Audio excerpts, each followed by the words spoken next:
now, drum roll. Okay, our guest speaker. Bill Federer is a nationally known speaker, best-selling author, and president of Amerisearch Incorporated, a publishing company dedicated to researching America's noble heritage. Let's turn off the cell phones. Bill's American Minute radio feature is broadcast daily across America and by the internet. His Faith in History television program airs on stations across America. Bill has authored more than 20 books. His first book, America's God and Country Encyclopedia of Quotations, has sold more than, are you ready for this? 500,000 copies. For additional information, you can visit AmericanMinute.com. Please give a warm welcome to my friend, Bill Federer. Thank you for coming to Cape again.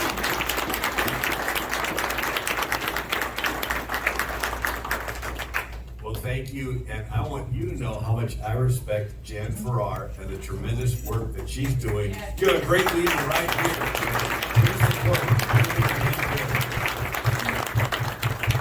Thank you, Michelle, for standing up on such an important issue. And I think part of the reason they want CAPE is because they look at geographic strategic points. This is where the Ohio and Mississippi come together. And so this is the two biggest rivers in the country, right? I guess other than the Rio Grande. But now I have several books, and I'm gonna talk tonight pretty much on this book called Socialism, The Real History from Plato to the Present. And the subtitle is How the Deep State Capitalizes on Crises to Consolidate Control. And before I get into that, my wife's heard me speak for 30 years, and sometimes it can get a little depressing. So she wrote a book it was called Miracles in American History. And there were times when our country is in a really bad place, with the British burning Washington, D.C., and George Washington's army being surrounded, and the people pray, and God does a miracle. And rivers rise, fogs come in, and so forth. And anyway, so this is called Miracles in American History. And then another book that I'll touch on tonight is called Who is the King in America? And it's you. So let me go ahead and get into my presentation. I do send out an email that you can sign up for at AmericanMinute.com that has history that sort of brings it into what's going on today. And so I like world history. So I decided I'd spend a couple years and as a side interest to examine every single century of recorded human history, from Nimrod, Tower of Babel, and the kings of Assyria and Persia and Babylon and the Egyptians and Alexander the Great, Julius Caesar, Attila the Hun, Genghis Khan. The most common form of government in world history is kings. Power wants to concentrate into the hands of one person, and as the centuries go on, the kingdoms get bigger because with military advancements, kings can kill more people. So instead of Cain killing Abel with a rock, they're killing with bronze weapons, or iron weapons, or phalanx spears, or swords, or swords, or gunpowder.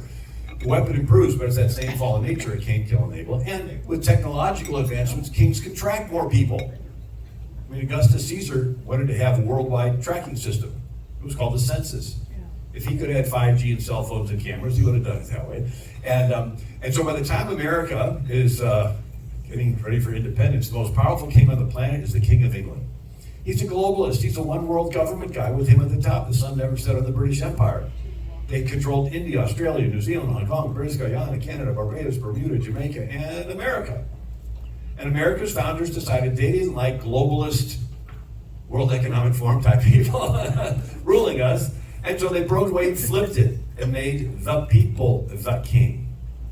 So kings have subjects who are subjected to the king's will. Democracies and republics have citizens. The word citizen is Greek. It means co-ruler, co-sovereign, co-king. You're a citizen of America. You are a co-king of America. And so the most common form of government in world history is kings. Power wants to concentrate into the hands of one person. It's basically fallen selfish human nature. You put some babies in a playpen, one takes the rattle from the others. Put some kids on a playground, one's the bully. Put some junior high girls in a clique, one of them is the diva. Put some people in the woods, one of them is an Indian chief. Put them in an inner city, one of them is a gang leader. And it's a hierarchical system. If you're friends with the king, you're more equal. You're not friends with the king, you're less equal. You're an enemy of the king, you're dead. It's called Anyway, so America's founders were preoccupied with how to prevent power from reconcentrating back into the hands of a king. So they took the power of a monarch and they broke it into 3 branches and pitted them against each other. And then they broke it again federal to state level. And then they tied it to this federal Frankenstein with 10 handcuffs. All the Constitution is a way to prevent a president from ruling through mandates and executive orders. Prevent one person ruling, right? They wanted to do everything they could to make sure that you would never have a leader weaponize law enforcement to go after their political opponents. And so if democracies and republics are attempts to take the power of a king and give it to the people, now a little difference there. The word democracy has 2 meanings. One is a general reference to a popular government where the population is involved in ruling themselves, and that general definition became popular during the Cold War, when Truman was contrasting our democracy versus the communists, right? But it has an actual functioning form of government. A democracy only worked on a small scale. Demos means people, crossing means rule. And so in Athens, they had 6,000 citizens. Every citizen had to be at every meeting every day to talk about every issue. Totally time consuming. There was no time for anything else. A republic is where you take care of your family and your farm, and you have someone in your place that goes to the market every day and talks politics. They are your representative. Easy to remember. The REP in republic is basically the REP in representative. So you're still the king, you're just ruling through your representatives. Anyway, so democracies and republics are attempts to take the power of the king, give it to the people. But what if the king wants the power back? So does he just say, hey, I want to be king. Can you give me control over your life? Oh, sure, yeah, here you go. Is that how it works? No, and so there's 2 methods in which the king takes the power back. One is fear. When people are afraid, they will trade freedom for security. And the other is free stuff. He's so nice, he's giving away free stuff until you get dependent, and then he says you want some more, you're going to have to incrementally give up your freedom. Sort of like a drug dealer takes over a neighborhood 2 ways. He can come in with guns and get everybody in fear, they submit to the mob, or the drug dealer's so nice, he's giving away free drugs. And then you get hooked. And then he says, oh, you want some more free drugs? You're going to give up control of your body and sell yourself into prostitution, right? It's like a hunter catches animals through guns or bait. So it's sort of a front door, back door approach to taking power from the people. The scriptures that go along with this is Proverbs 29:25, the fear of man bringeth a snare. Snare is a trap. So whenever you are in fear, you're about to be trapped.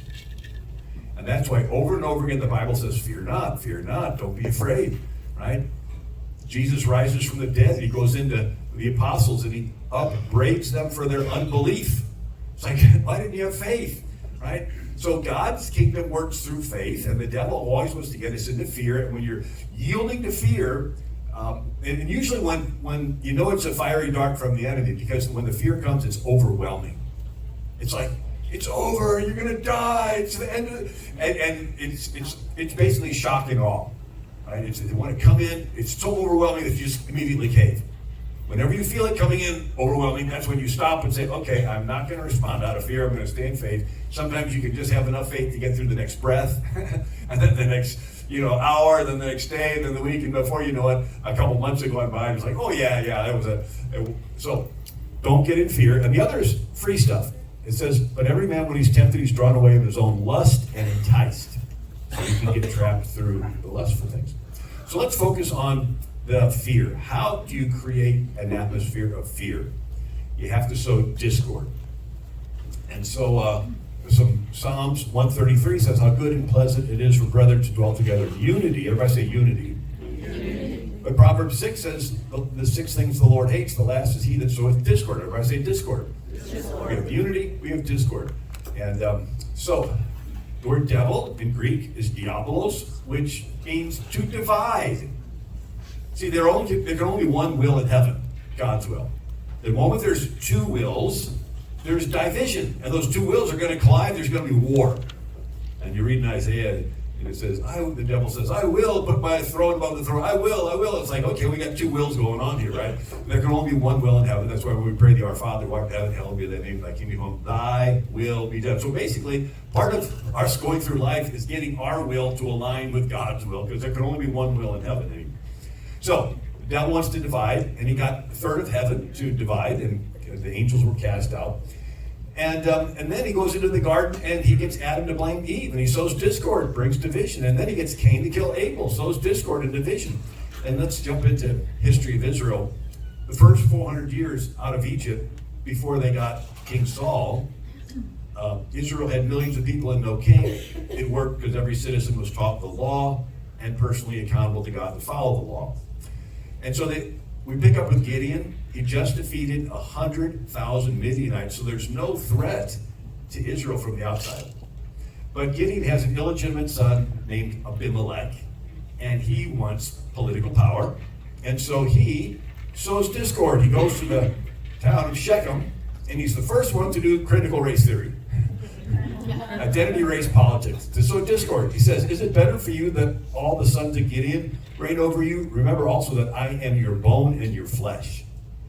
And his brethren spake of him in the ears of all the men of Shechem, and their hearts inclined to follow Abimelech, for they said, he is our brother. So forget whether or not he's good. He's just one of us. We're identifying with him on a flesh level.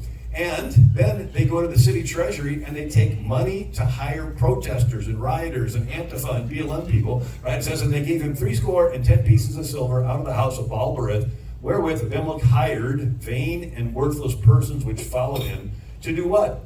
To do violence. And he went up to his father's house at Ophrah and slew his brethren, and the men of Shechem made Abimelech king. So here you have a nation completely at peace, no enemies. They defeated 100,000 enemies, and somebody on the inside wants power, and he sows division and violence and rioting, and then in the confusion he seizes power. Now the Hebrew Republic would have ended here rather than a century later with King Saul, had not somebody threw a millstone over the wall and it killed Abimelech. Anyway, so fast forward, Italy, 500 years ago, was a bunch of city-states. Venice, Genoa, Naples, Florence, Siena, and they all had armies and fought. And Machiavelli thought if one prince could control all of Italy, it would stop the infighting. So he writes a book called The Prince, where he advocates the ends justifies the means. The end of one prince controlling all of Italy is such a good end, because it'll stop all the infighting, that any means necessary to get there is justified. Lie, cheat, steal. So if a prince conquers a city, and the city does not want to be conquered, they would hate him. But if the prince pays criminals to kill cows, burn barns, smash windows, set things on fire, sort of like Abimelech paid vain and worthless persons to commit the violence, right? And once there's violence, everybody panics and wants somebody to come along and restore order. And the prince comes in and gets rid of the very criminals he bribed to create the mess. Nobody will know the better for it, and everyone will praise the prince as a hero. So it's good marketing. You create the need and fill it. You go around the back of the house and set it on fire, then you go around the front of the house and sell a fire extinguisher. Right? Under the table, you sow discord, and then when everybody's panicking in fear, then you come around the other side and say, I'm here to restore order. It's like, yeah, you created the mess in the first place. So, Machiavellianism is to create or capitalize on crises to consolidate control. And that's Rahm Emanuel said, you don't ever want a crisis to go to waste. It's an opportunity to do important things you would otherwise avoid. And Ben Domenech, Fox Primetime, Rahm Emanuel's famous dictum, never let a crisis go to waste. Normal times don't produce the outcomes that the authoritarian left wants because people are not scared enough to give them the limitless power they crave. Crises are necessary. So if there aren't any on offer, they manufacture them.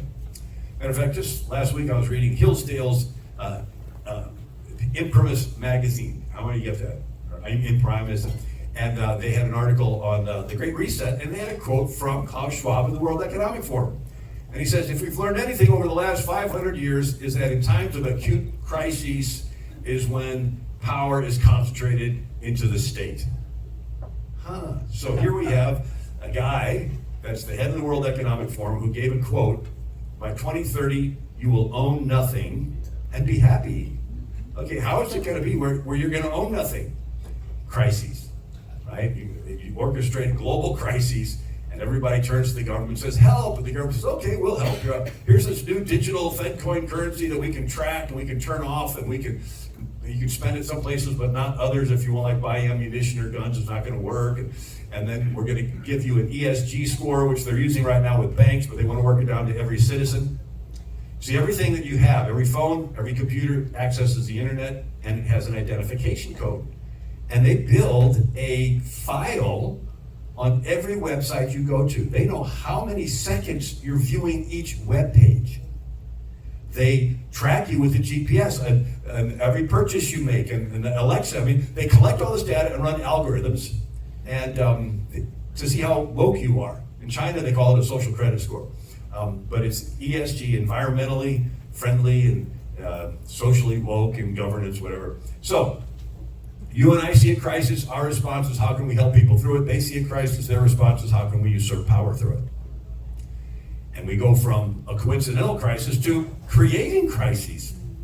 So here's this article. How do you like that? So I wasn't sure I put the slide in here. So Imprimis, Michael Rechtenwald, what is the Gregory said? He says, Klaus Schwab and Pierre Mallory write that if the past 5 centuries in Europe and America have taught us anything, it is that acute crises contribute to boosting the power of the state. And they're wanting to come to Cape Girardeau. So, Henry Louis Mencken, 1956, says the urge to save humanity is almost always only a false face for the urge to rule it. So the British Empire became the biggest empire on planet Earth. How? Did they just walk into a country and say, all right, we're here to take over. Oh, okay, here's the keys. No, let's look at how they took over India. In 1714, the British landed in Bengal and opened a trading post that turned into a trading fort that turned into them having guns. And they would give guns to one Indian kingdom and guns to another Indian kingdom, and then sow discord. Stir up ancient animosities between them until it broke out into warfare and fighting and bloodshed. And when they beat each other up really good and weakened each other, then the British would come in to restore order and take control of both kingdoms. And they did this again and again and again until they took over all of India, a quarter of the world's population. And they tried doing it in America during the Revolutionary War. Americans and Indians had reached an equilibrium. And the British come to the Mohawk Indians and promise them money for scalps. And so they would go out in front of the General Johnny Burgoyne's army and scalp people and create the crises. And did the British care about the Indians? No, they were wanting to stir up this crisis so they could conquer both. And it happened again. Matter of fact, it's listed in the Declaration of Independence. Right? 27 reasons why we rebelled against the king. One is the king has excited domestic insurrections among us, and has endeavored to bring on the inhabitants of our frontiers the merciless Indian savages, whose known rule of warfare is an undistinguished destruction of all ages, sexes, and conditions. Happened again during the War of 1812, Fort Mims, Alabama. The British controlled Pensacola to the south, and they promised the Indians money for scalps. And so the Indians captured Fort Mims, and they had 500 captives that they brought out and scalped. Here's the historical marker. Here, Creek Indian War, 1813-14, took place the most brutal massacre in American history. Indians took the fort with heavy loss, then killed all but about 36 of the some 550 in the fort. Creeks had been armed by British at Pensacola in this phase of the War of 1812. Do we really think the British Empire cared about the Red Stick Creek Indians? You know how the French pronounce Red Stick? Baton Rouge. And so, we have we have Abimelech sowing discord to seize power. We have Machiavelli sowing discord to seize power. We have the British Empire sowing discord to seize power. And then we come up to Hegel.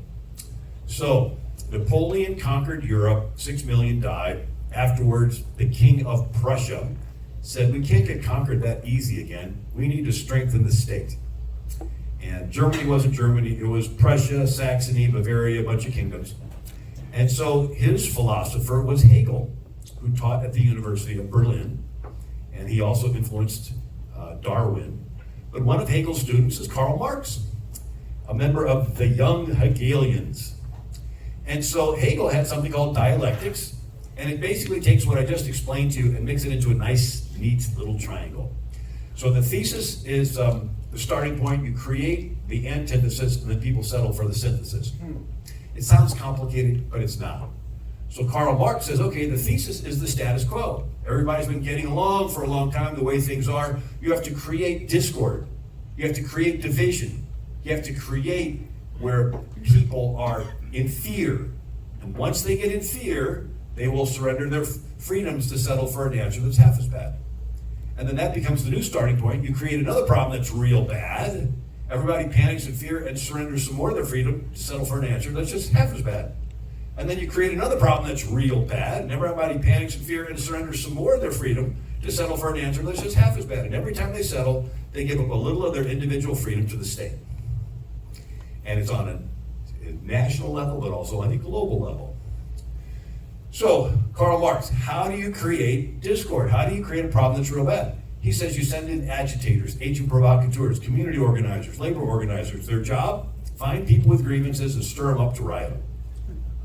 And when it gets really bad and everybody panics in fear, then you come along and say, we'll restore order, we just need emergency powers.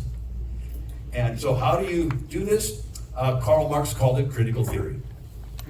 So you go into a country and you observe all the groups and categorize them. Ethnically, economically, religiously, racially, socially, doesn't matter. And you will call some victims and others oppressors, haves and have-nots. And then you stir them up to fight each other. And when there's discord and fear, everybody panics and wants somebody to come along and restore order, and that's when they usurp power.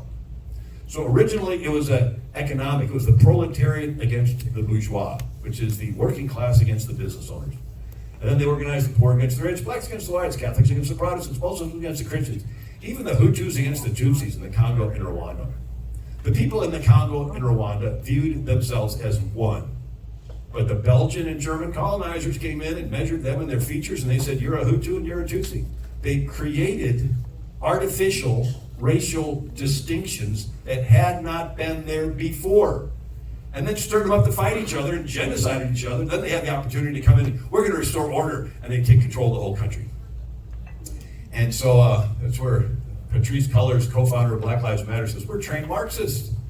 And Castro said the revolution needs the enemy. The revolutionary needs his antithesis, which is the counter-revolutionary. And if enemies were lacking, they had to be fabricated. So you have to get people into fear. But if there's no enemy to organize against, why would people get in fear? So you have to create an enemy. And if there aren't any enemies out there, you fabricate them. Right? Like a white nationalist, a supremacist, you have to create something that doesn't exist. And get the media to keep repeating it. Why? Because you have to get people into fear, because once they're in fear, then they'll surrender their freedoms. And Jesus talked about this. He said, a kingdom divided against itself cannot stand. And Lincoln said, a house divided against itself cannot stand. And so it's like introducing an autoimmune disease into the body politic. What's an autoimmune disease? It's where your own immune system starts attacking your own organs. You have a war going on inside of your body, right? And so this is, the enemy is patriotism. Get people to stop identifying with what unifies them, identify with subgroups and pit the subgroups against each other. So how do you destroy a marriage? Sow discord. How do you destroy a family? Sow discord. How do you destroy a church? Sow discord. How do you destroy a country? Sow discord. So FDR said, whoever seeks to set one nationality against another seeks to degrade all nationalities. Whoever seeks to set one race against another seeks to enslave all races. So-called racial voting blocs are the creation of designing politicians who profess to be able to deliver them on election day. He said in 1942, remember the Nazi technique, pit race against race, religion against religion, prejudice against prejudice, divide and conquer. Last year, NBA player Charles Barkley on a CBS Sports panel said, man, I think most white people and black people are great people. I really believe that in my heart. But I think our system is set up where our politicians, whether they're Republicans or Democrats, are designed to make us not like each other so they can keep their grasp of money and power. They divide and conquer. We're so stupid following our politicians, except the good ones, right? Their only job is, hey, let's make the whites and blacks not like each other. Let's make the rich people and poor people not like each other. Let's scramble the middle class. I truly believe this in my heart. And so one of the people that perfected this is Saul Alinsky. And you know him because President Obama was part of their group in Chicago, and Hillary Clinton did her senior thesis at Wellesley College on Saul Alinsky. And so Saul Alinsky says the first step in community organization is community disorganization. Disruption of the present organization is the first step. The organizer's first job is to create the issues or the problems. The organizer must first rub raw the resentments of the people, of the community. An organizer must stir up dissatisfaction and discontent, fan the latent hostilities of many of the people to the point of overt expression. The organizer polarizes the issue, helps lead his forces into conflict. He must search out controversy, for unless there is controversy, the people are not concerned enough to act. And he wrote an acknowledgement in the front of his book to Lucifer. Lest we forget, at least an over-the-shoulder acknowledgement to the first radical known to man who rebelled against the establishment, did it so effectively, he at least won his own kingdom, Lucifer. We started off talking about, right, the devil, Diabolos, to divide. And we talked about dividing, ancient Israel, and dividing Adam against Eve, and Cain against Abel, and so on, this division. And so now Saul Alinsky comes all the way around back to Lucifer. This is what he does. And that's why the gospel says forgive, right? Love your enemies, bless them that curse you. We've all been wronged. Who's been wronged the most? Jesus, totally innocent, and they crucified him. What did he say? Father, forgive them, right? So one side of the page forgives, the other side of the page harbors that division. Now, this is an interesting aspect. They accuse you of what they're guilty of. It's called psychological projection. Sigmund Freud, a psychoanalyst, coined the term where rude people call everyone they don't like rude. And it's called blame shifting. Little kids do it. I didn't start the fight, you did. Or a cheating spouse will accuse the faithful spouse of being unfaithful. Right? So you project the crime on the other side.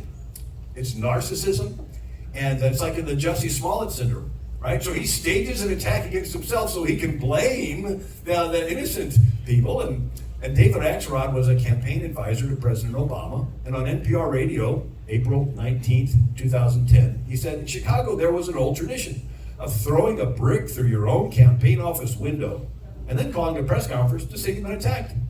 Right? So you do the evil thing and you blame it on your innocent opponent. They have to go on the defensive, their name gets smeared with it in the media, and if it ever gets pointed back at the guilty person, by that time the water's muddied, and the public doesn't know who to trust, and they get a pass. And most people don't read past the headlines or the subject line of the email, and they see the name, the crime, and they keep seeing it. And Goebbels in Germany said, tell a lie often enough and people will believe it.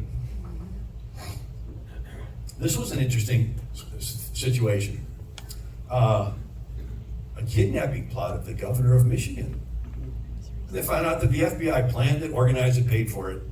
Got a bunch of low IQ guys to go out and have beers. They even gave them marijuana. And they were recording everything.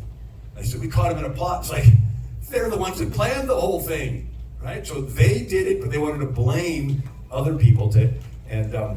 So this is corrupt politicians accuse innocent politicians of being corrupt. Remember Nancy Pelosi, she talked about the wrap-up smear. She says, it's a diversionary tactic. You demonize and then wrap up smear, and you smear somebody with falsehoods, and then it's reported in the press. And remember Harry Reid? He lied about Romney not paying his taxes. And then later, they found out that Romney did pay his taxes. And he said, yeah, I lied about it, but he didn't win, did he? So they justify this. It's okay to project the corruption on the innocent party. Now, imagine a candidate running for president that's colluding with Russia, giving away a fifth of the U.S. uranium to Russia in exchange for millions of dollars to her foundation. She wants to pay for a Steele dossier to accuse her opponent of colluding with Russia. His name gets smeared with it in the media, has to go through years of trials and everything, and then if it ever gets pointed back at her, by that time the water's muddy, the public doesn't know who to trust, and she slips by and gets a pass. Let's say there's another candidate that's, and if she finally gets caught, all she has to do is get a little hand slap of $113,000 fine to the FEC, right? And let's say there's another candidate running for president that's extorting Ukraine on C-SPAN, saying that he told Ukraine, stop investigating my son or I will hold back billions of US dollars. You want to accuse your opponent of extorting Ukraine. You accuse them of the exact crime that you're guilty of, so that that crime is mentioned in the media with the innocent party's name, and people make a mental connection. Where there's smoke, there's fire. See that name? See that crime? And it's interesting what they do. The subpoena process to do the investigations is simply an excuse to gather all the evidence that can convince the guilty party and destroy it. Right? So we're going to subpoena all the hard drives and laptops and cell phones, and we're going to smash, delete, erase. Right? So when they give speeches and they are projecting, you're divisive, they're admitting they're divisive. When they say that you want to destroy democracy, they want to destroy democracy. When they say that you're hateful, they're hateful. Right? They're projecting their crimes and their evil behavior on you. And it's exact. So the exact things they're accusing you of, they are admitting they are guilty of. And anyway, it's in the Bible. Potiphar's wife in Egypt was lustful, and what did she do? She projected that on Joseph and said, he tried to rape me. We see it again. Ahab finally confronts, Elijah confronts Ahab, and Ahab says, oh, I finally see the troubler of Israel. And Elijah says, you're the one troubling Israel. And it's interesting, the Apostle Paul was in the temple in Jerusalem, right? Shaved his head, took a vow, he's there praying, and the Pharisees come, and they're like ripping him apart. They're like, the Romans have to come down and rescue him. There's this riot, this mayhem and everything. And then there's a trial.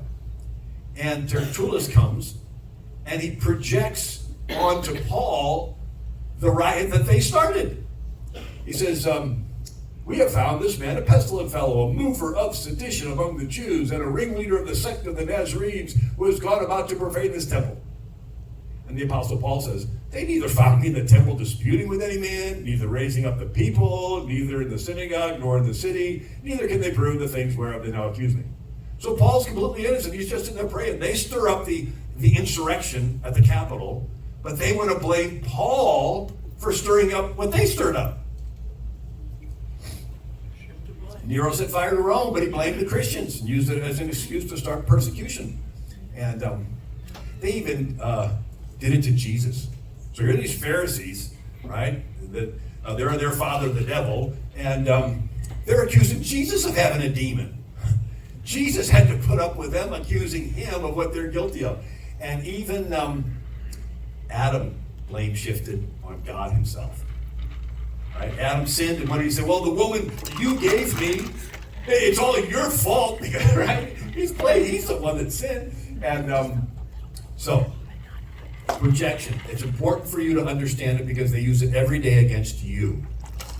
They build this case every day. Well, these people, on the MAGA people, they're the divisive ones. They want to overthrow the Constitution. They want to, well, they're the ones that want to overthrow the Constitution. They're the ones that are the divisive ones. Now, despots have two tools in their toolbox, fraud and force. And Plato, in the 380 BC, talked about that democracy won't last because it's based on the people having virtue. They tolerate each other, that's great, but then they tolerate people that are a little bit off. Then they tolerate people that are a lot off. So finally they're tolerating lawlessness, and it turns into chaos and stealing and robbing. And then everybody says, we want someone to come along and fix it. And that's when some governor comes along and says, I can fix it, I just need some emergency powers. And then they usurp the power, and now they're a dictator. But Plato says when the protector, when the tyrant first comes, he poses as a protector. And how then does a protector begin to change into a tyrant? He begins to grow unpopular. So the first part is fraud. That's where they will take away your freedoms, and you let them because they're telling you that they're doing it for your own good. I'm going to take away this freedom from you, but I'm doing it for your own good. You're like, really? Okay. And as long as you believe the fraud, they can take it away. But as soon as you start not believing them anymore, and then they begin to grow unpopular, the only other tool they have in their toolbox is force. And so Plato says that Then the unpopular tyrant claims his life is threatened, that there's an attack, right? I was in the Capitol and I was threatened for my life. And then comes the famous request for a bodyguard, which is the device of all those who have got thus far in their tyrannical career. Let not the people's friend, they say, be lost to them. The people readily assent. All their fears are for him. They have none for themselves. And so when the tyrant loses popularity, he then purges the military of anybody with morals and virtue. Like a critical race theory in the military. Wants to get out anybody that has morals and virtues, so all he has left is yes men.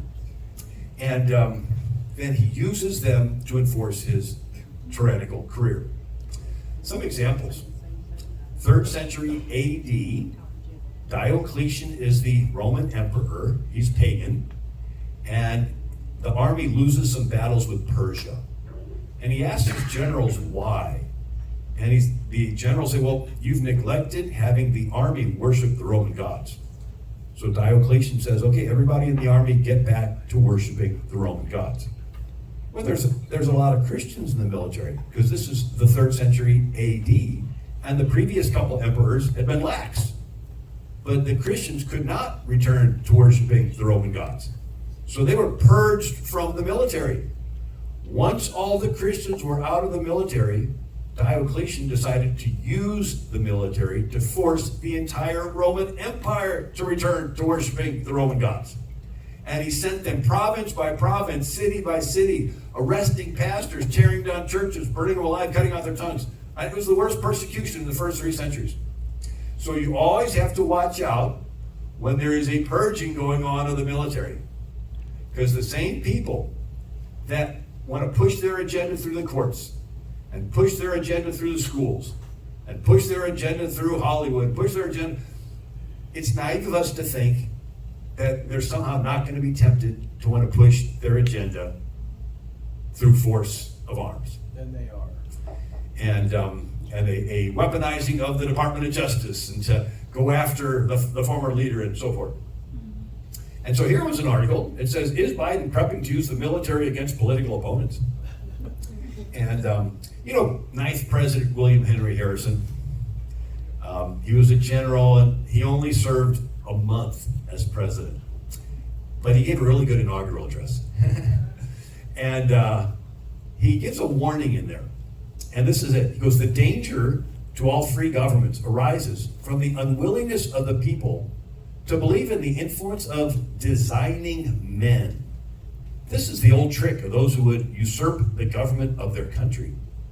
In the name of democracy, they speak, warning the people against the influence of wealth. History, ancient and modern, is full of such examples. The tendency of all governments in their decline is to monarchy, power concentrating into the hands of one person.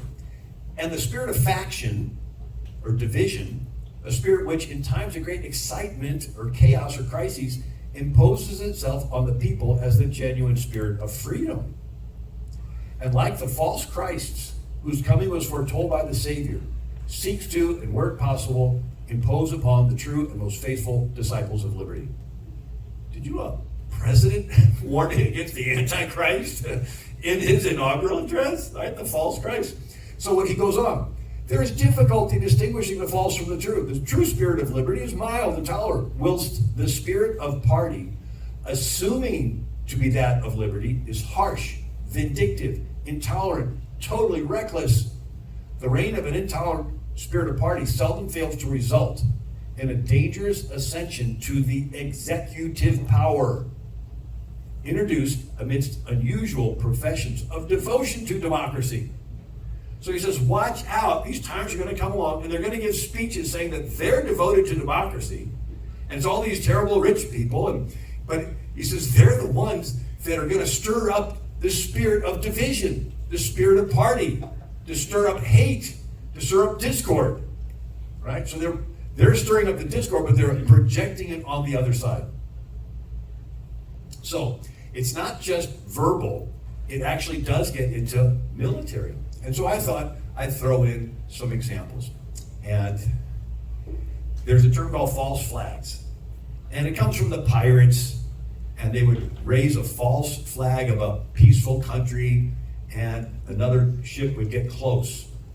And when the other ship got real close, they would take the friendly flag down and put up the pirate flag, and the friendly ship wasn't fast enough to get away, and they would capture it, and it would shock everybody, and in that shock, they would just panic and say, okay, here, take everything, just don't kill me, right? And so that term of false flag, Robespierre was the head of France during their French Revolution. He was the head of their Homeland Security, their Committee on Public Safety. And he realized that some of the people in France were Catholic, and they were holding on to their old faith, and they weren't throwing away their faith and embracing the new secular government. And so he came up with the idea of getting them into fear by creating terror. And he gave a speech in 1794, lead the people by terror. Basis of popular government during a revolution is terror. Terror is nothing more than swift, severe, inflexible justice. Here you have somebody in the government planning terrorist attacks on their own country to get the population in fear so they'll quickly panic and give up their freedoms to the state. And you see the picture, they even chopped, the nuns ran the hospitals. The oldest hospital in the world was the Hotel Dieu right next to Notre Dame Cathedral. And it was run by orders of nuns all the way back to like the 600s. And they wouldn't give up their faith. And so during the French Revolution, they lined them up and chopped their heads off. And they're singing a church song like Psalms 117, and there's one less person singing, they keep chopping until there's nobody else singing. And but they wanted to have their new secular order. And you know the motto of the French Revolution? Liberté, égalité, and fraternité. So liberty, equality, fraternity. Sounds nice, but it doesn't work. Liberty is experienced individually. Fraternity is their word for socialism. Fraternity, the club, the group, the collective, the state. And equality can be understood two ways. In America, it was equal treatment before the law. And in France, it was everyone having an equal amount of stuff. Equity. And so if the fraternity, the group, the collective, the socialist state, thinks you have too much stuff, it can trample your individual liberty, confiscate all your stuff, redistribute it, and even kill you. So the idea of planning attacks. 1788, the King of Sweden used to be a real powerful nation. The King of Sweden wanted to invade Russia, but his parliament would not approve funding. So he decided he would have the tailor of the Royal Swedish Opera sew Russian uniforms and have the Swedish soldiers put on the Russian uniforms and stage an attack at a Swedish outpost at Pumala. And the news picks it up that the Russians had attacked the Swedes, and the parliament panics and quickly approves the funding for the war with Russia. This happened again in the World War II in 1939, called the Gleiwitz Incident. The Nazis wanted to invade Poland. World opinion wouldn't support it. And so they had Nazi soldiers dress up as Polish soldiers and attack a German outpost. And the news media picks it up and says the Polish had attacked Germany and that Germans used this as an excuse to invade. And the Nazis did anyway. 1939, the Soviets wanted to invade Finland. And world opinion wouldn't support it. So the Soviets shelled one of their own Russian villages near the Finnish border. And the news picked it up and said Finland had attacked. And this provided the excuse for the Soviets to invade Finland during the Winter War. Japan, imperialistic, taking over the Pacific. They had a railroad on the coast of China, and they claimed there was an explosion at Mukden. So it's called the Mukden Incident. And the Japanese invaded China and killed hundreds of thousands in Nanking, China. And later, they did an investigation, and they walked the whole railroad line. And there was no explosion. The whole thing was made up. But nevertheless, it was an excuse to invade. It happened again in Turkey. So Istanbul used to be Constantinople, which was the capital of the Christian world for like 1,000 years. And the Suleiman the Mammoth, the second conquered it, and then Suleiman the Magnificent, and then anyway.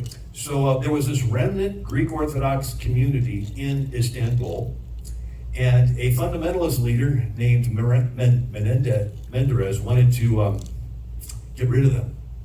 And so the plot was to have a Turkish university student put a bomb in the Turkish consulate in Greece and in Ataturk's birthplace. Ataturk was the George Washington of modern day Turkey, and he was secular. And so he wanted to secularize it. Anyway, the bomb never went off, but the newspapers ran with the story anyway. And it stirred Istanbul into a jihad frenzy. They attacked the Greek Orthodox neighborhoods, destroyed thousands of stores, thousands of churches. They ripped off the beards of the Greek Orthodox priests, raped and pillaged, and the remnant Greek community was driven out. One of the writers for the London Sunday Times was in Istanbul at the time. His name was Ian Fleming. You know him because he wrote the James Bond series. But Ian Fleming said, hatred flowed in the streets like lava. So this was, the Greeks didn't do anything wrong. They were totally innocent. They were just hidden in their neighborhoods. And this plot was run in the newspaper, in the media, that they tried to do this, even though the bomb never went off. They whipped them into a frenzy, they attacked them, and then they drove them out. And so this concept of psychological projection is going from little kids, you didn't start the fight, you did, to politics, right? Throw a brick and blame it on the other side. But now it's actually blaming them for something they didn't do, and then doing a military purge. And Erdogan recently did this. Erdogan, the leader of Turkey, there was a growing anti-Erdogan movement, and he didn't like it. And so he gets in an airplane, flies in a circle, and lands, and claims there was a coup against him.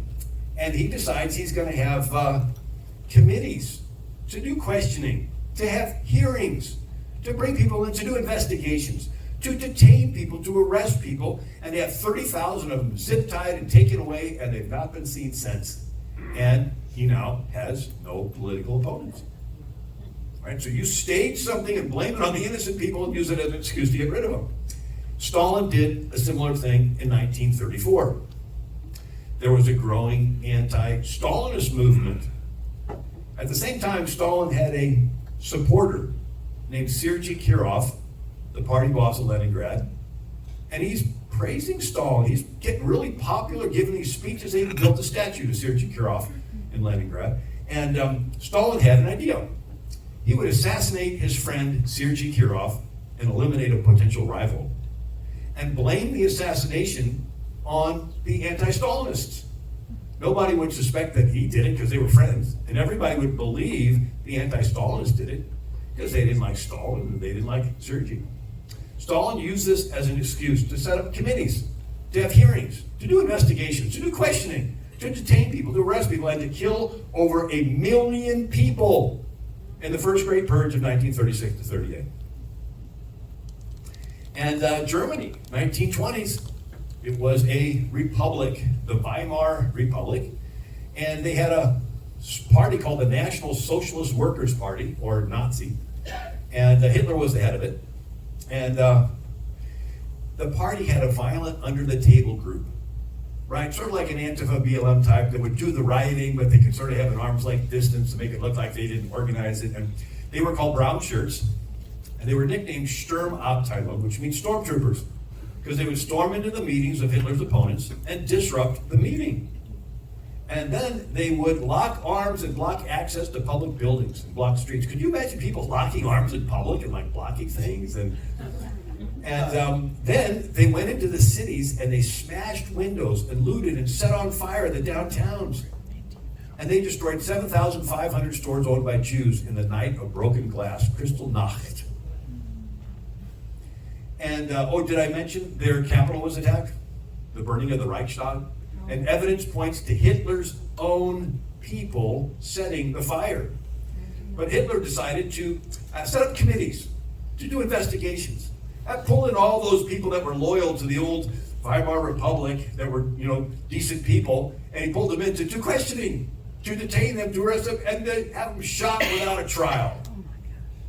And when the dust settled, Hitler didn't have any political opponents left, and Germany transitioned from a republic to a dictatorship. I thought this was interesting. So a book, Saul Alinsky, Let Them Call Me Rebel, and This is a picture of what's in there. So it says, college activist students, 1960s and 70s, sought Alinsky for advice about tactics and strategy. One such occasion in the spring of 1972, Tulane University's annual week-long series of events featuring leading public figures. Students asked Alinsky to help them plan a protest of a scheduled speech by George H.W. Bush, then U.S. Representative to the United Nations, a speech likely to include a defense of the Nixon administration's Vietnam War policies. The students told Alinsky they were thinking about picketing or disrupting Bush's address. That's wrong approach, he rejoined. Not very creative, and besides causing a disruption, might get you thrown out of school. He told them, instead, go to hear the speech dressed as members of the Ku Klux Klan. And whenever Bush says something in defense of the Vietnam War, they should cheer and wave placards reading the KKK supports Bush. And that is what the students did, with very successful attention-getting results. So you infiltrate your opponent's rally as faux supporters, but you're there for one purpose, to disrupt it, right? And I thought this was interesting. Tucker Carlson played this video on Fox News. These are the first people to break into the U.S. Capitol. And they're all dressed in black. And they sort of... to the first group of assailants as they break into the building. The second man through the window is wearing full tactical body armor and is carrying a baseball bat. And gee, there weren't any group of people dressed in black at the rally, right? And they came in. They sort of looked like they knew what they were doing. They didn't look like they were people that came there for a nice day and then got riled up by his speech and then decided they were going to attack. And then it comes out that there were FBI operatives there, sort of like the Whitmer kidnapping, you know. And over and over again, 20 federal assets embedded in the Capitol. And here's one, a guy named Ray Epps. And he's on film the night before, saying we got to break into the Capitol, break into the Capitol. Another person the day of January 6th says that he's the one that called them over and said, follow us, we're going to break in, right? And the FBI says, oh, we don't want to investigate him. It's like, if you're going to investigate anybody, he would be at the top of the list. Oh, no, he's off. That's why a lot of people think, well, gee, maybe he was an FBI plant. And now the doors to the Capitol have magnets. If you've ever been there, these are very heavy, bulletproof doors that there is no way you can open them from the outside. Somebody has to buzz you in from the inside. And then even Newt Gingrich says Pelosi's the person who is most responsible for January 6th violence because she turned down Trump's offer to have security around the Capitol. And here's one. It was a setup. FBI admits January 6th was a deep state operation. They were running at least one operative in the crowd, and there's video. And then they had some of these people were passing out weapons. And here is Todd Starnes. I was with him a couple months ago. He has this tons of FBI informants involved in January 6th, says New York Times reporter. So Matthew Rosenberg, journalist, New York Times, says overblown fake trauma, fake news full of FBI informants. And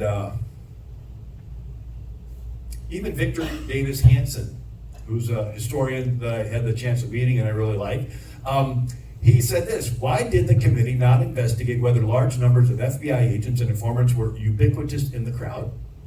A real committee would also investigate the other far larger, more lethal riots on iconic federal property months earlier.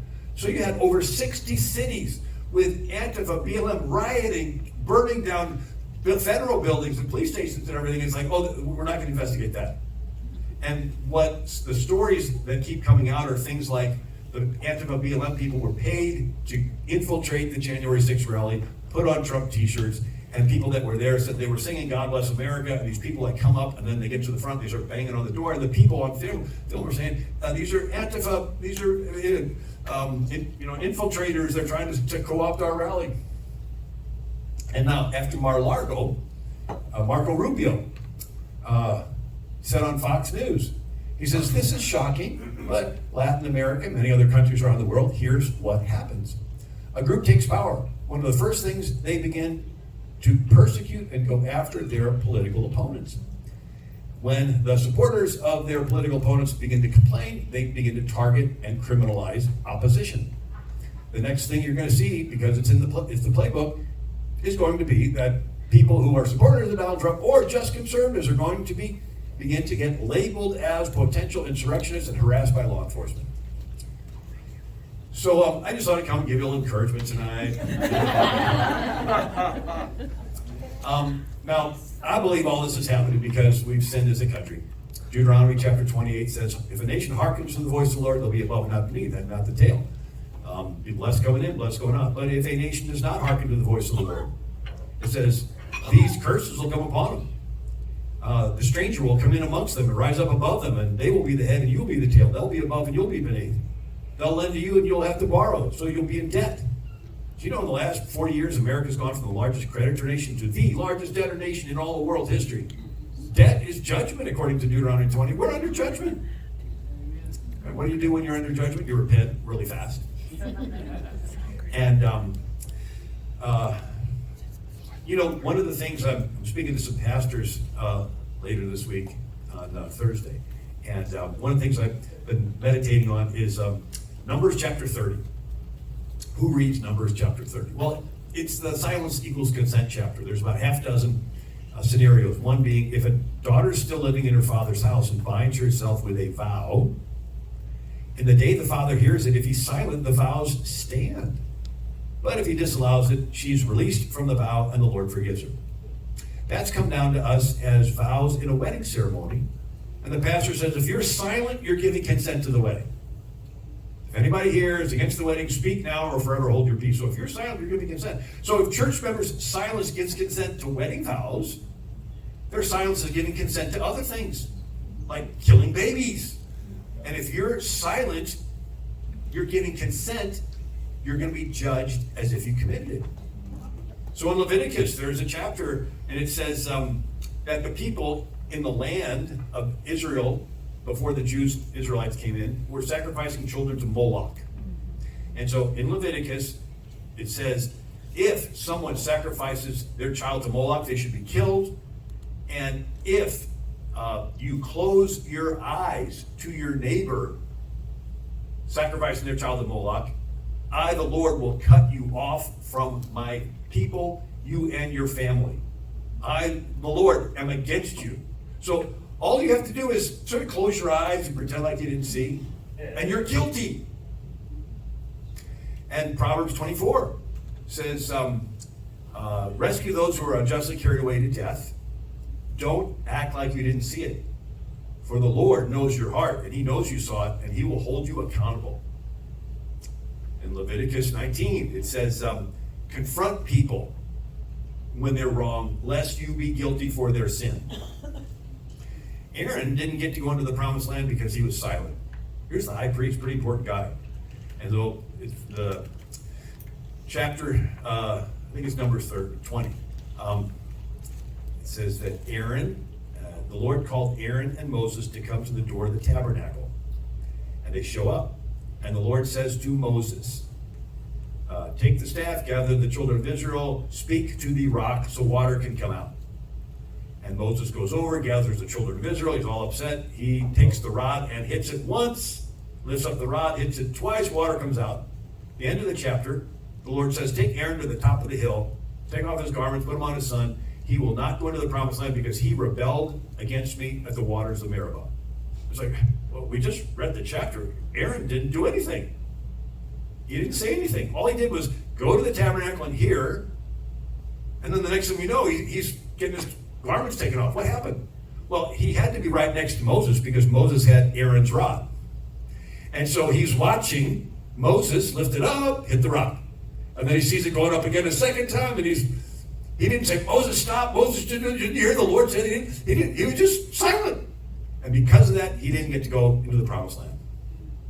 You know, Dietrich Bonhoeffer was so upset at the silence of the church in Germany that was killing the Jews, so he started a confessing church movement.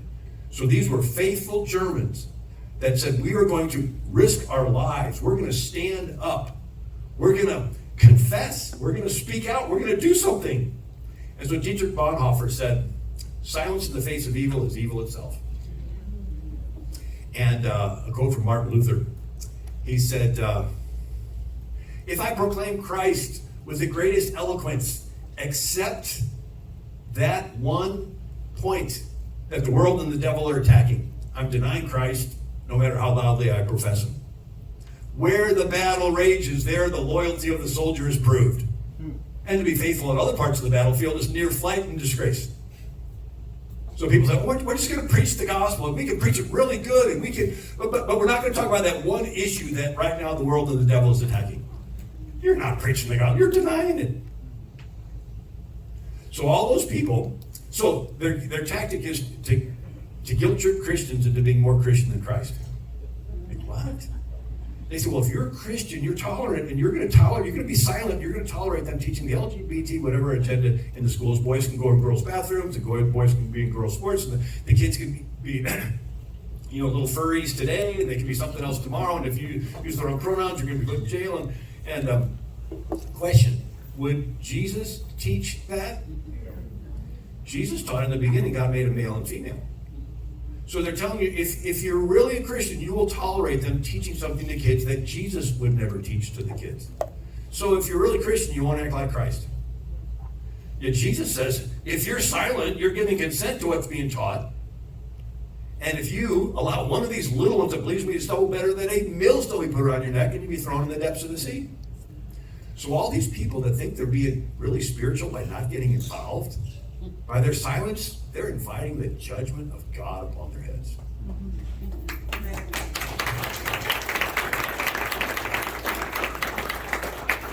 Anyway, Bill, say something encouraging. Okay.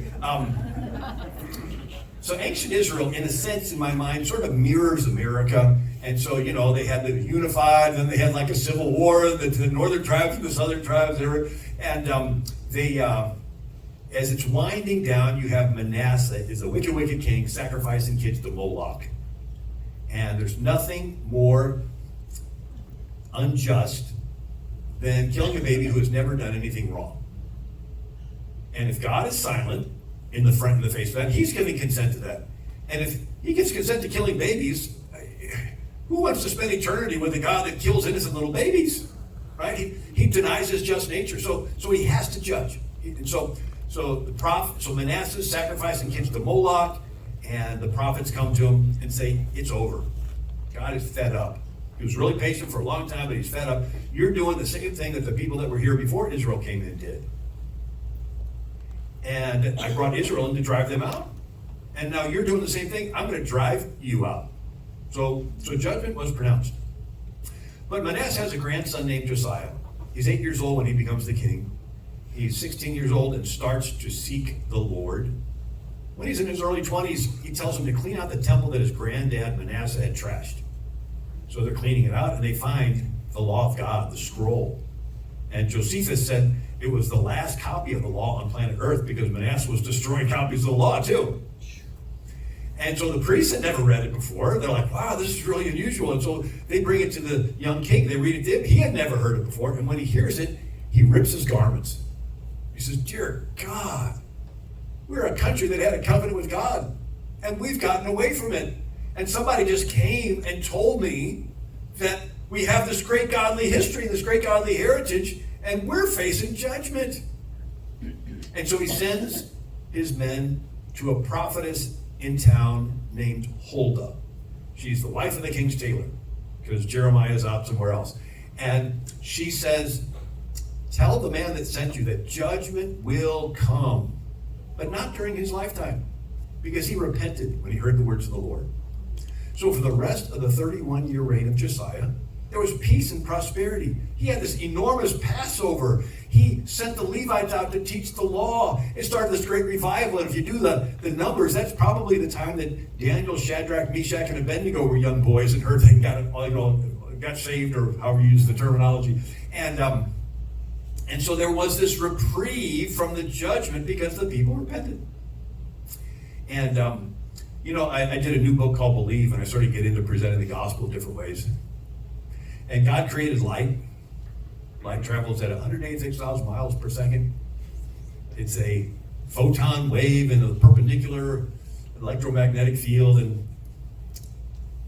But Einstein's theory of relativity is if you can travel the speed of light, for you time would stand still. So God created light, so he's obviously faster than light. So for God, time effectively stands still. will never comprehend it. But there is a verse in the Bible that says a day with the Lord is as 1,000 years, and 1,000 years as a day. Imagine experiencing one day as if it was 1,000 years. So we're sort of moving in slow motion compared to God. God lives in the ever-present now. I am that I am. So he had to create like a little bubble where things like move really, really slow.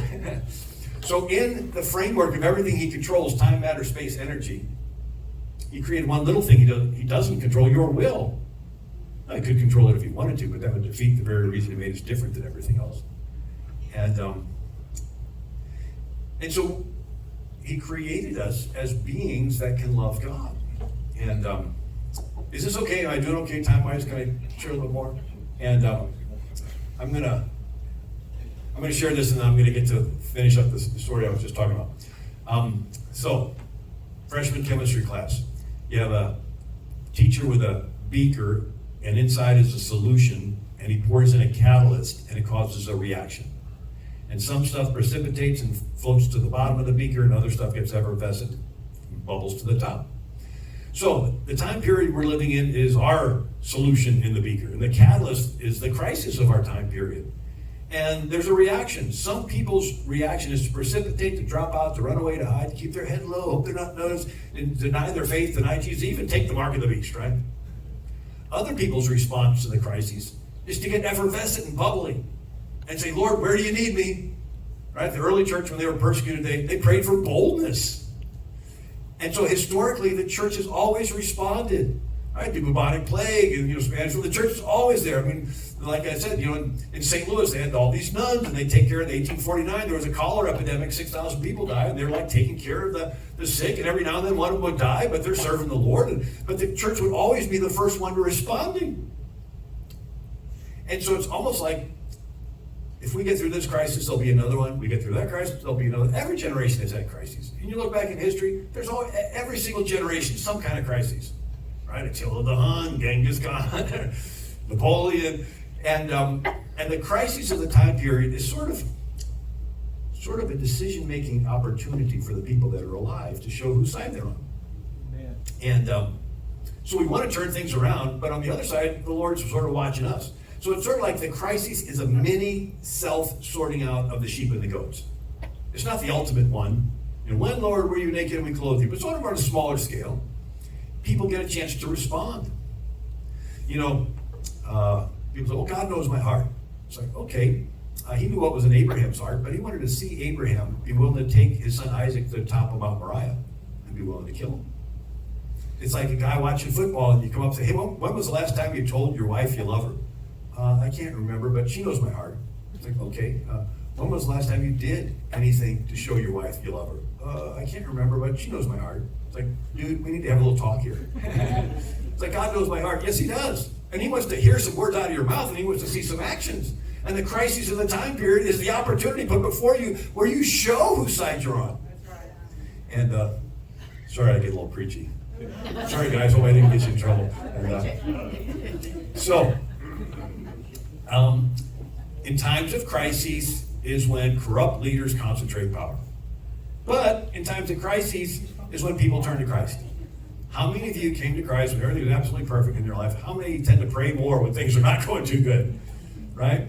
And what's a nation but a whole bunch of individuals? And what's the world but a whole bunch of individuals, right?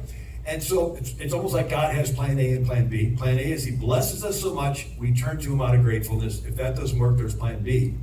He says in Deuteronomy 28, he hides his face and he lets us experience the consequences of our selfish actions, and things get bad, and then we turn to him out of desperation and cry out, and then in his mercy he reaches down and saves us.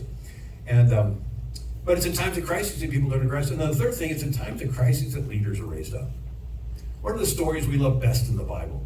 It's when there's a crisis, things look really, really bad, and God raises up little nobodies with faith and courage to do great things. And this is just our turn. Someday you'll be dead. That's a nice way to end the talk. But you're going to be in heaven because you believe that Jesus died on the cross to pay for all your sins. And when we've been there 10,000 years, bright shining as the sun, with no less days to sing his praise than when we just began. Imagine you've been in heaven 10,000 years, and you're walking the streets of gold and you meet Moses.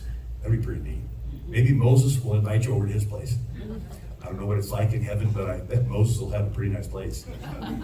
We probably have one of those big fireplaces where the logs don't burn out. Get in the burning bush in the wilderness, didn't burn out, and the logs are fire. I heard one preacher say, in heaven, you'll travel as fast as you think, and I'll probably show up late. My wife said, where were you? I was thinking about something else. But imagine being there in Moses' living room. Maybe it's a big one this size. And after all the small talk's over, you look over, and Moses is sitting at your table. And you say, Moses, tell us the story again. I read the book, I even saw the movie, but here you are in person. The room will get quiet, Moses will stand up, and he goes, I was 80 years old, and it looked hopeless. Pharaoh, the most powerful military, one world government guy, right? He was charging in at us with his razor-sharp swords, these chariots, and we were totally unarmed. It looked hopeless, and I just held up my staff, and I said, God, use me to make a difference. And the waves came in and swallowed up Pharaoh's chariots. We're going to say, wow. Then we're going to look around the table, and there's David. Say, David, tell us your story. The room will get quiet. David will stand up. I was just a teenager. And this thug, Goliath, was mocking our God, making fun of our faith, and these grown-ups were too scared to do anything. I said, well, enough of that. Took my little sling, went out there, hit him in the head, took his own sword, and chopped his head off. We're going to say, wow. Then there's Gideon. 100,000 Midianites invading. I got 30,000 Israelites. And God said, too many. Tell everyone that's scared, that's in fear, to get out of here and go home. And great, now I'm down to 10,000. God said, still too many. Go drink from a creek, and the ones that bring the water up to their mouth, we'll whittle it down to 300. And then God rolls up his sleeves, and he says, okay, now watch this. God wanted to make the odds look really terrible before he showed his power, right? So up we're in heaven, and you're sitting around the table, and you're hearing all these great stories. It's going to be really exciting. And then everyone at the table is going to look at you. So we haven't heard your story yet. Tell us your story. What did you do when it was your turn to be down there on earth? What were they saying about God in your country? What did they say about the baby that the Lord knew and formed in the mother's womb? Our marriage that God miraculously instituted himself, right, during creation. What did you do when the whole world was against you? What are you going to say? You know, I'd hate for Jesus to walk in the room and have a screen come down and show all kinds of great things and people come to the Lord and great, achievements and miracles and so forth, and him saying, this is what I had planned for you to do when you were down on earth, but you just didn't have enough faith and courage. And you look back at your life and that big mountain that held you back, just this little anthill, this fear of, man, what are people going to post about me? Right? Are they going to not follow me anymore? Am I going to be unfriended by somebody? Right? I let that little fear of man hold me back from doing all this great stuff. And you can't go back to earth and do anything else for Jesus because you're already in heaven, because you believe that Jesus died on the cross to pay for all your sins. But guess what? We're still on this earth.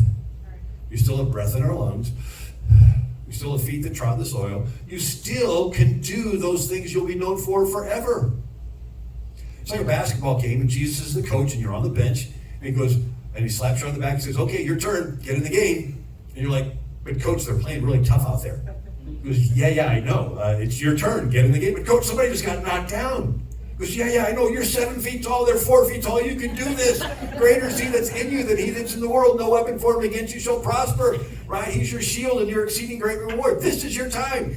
Out of the 6,000 years of world history and pharaohs and Caesars and Kaisers and sultans, he gave us a country where we get to be the king, right? We get to be in charge, right? And he chose you to be alive right now.